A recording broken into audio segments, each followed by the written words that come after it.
to be able to create items, please understand these things. Now, I would like to show you this particular framework for PISA 2025 science assessment, just to highlight the important constructs. No, so the competencies are there. We take a look at the knowledge. We take a look at the science identity, and we take a look at the context. Dapat unawain at i-consider ang context, di ba? Tingnan ang competencies required to respond to the items or the questions, and the knowledge that is central to the exercise and the cognitive demand. Meron siyang simple multiple choice. So pwede niyo gawin to sa school, no, sa klase niyo. So alam niyo naman yung pag simple multiple choice, 4 options, and then you select, no? Okay, the best answer or the correct answer from the 4.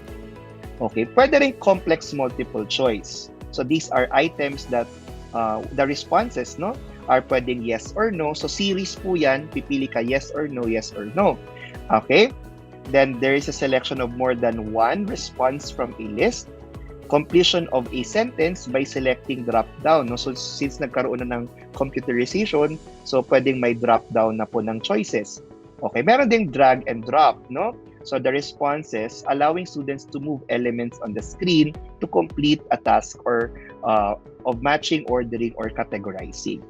So medyo complex multiple choice yun. And of course, yung constructed response.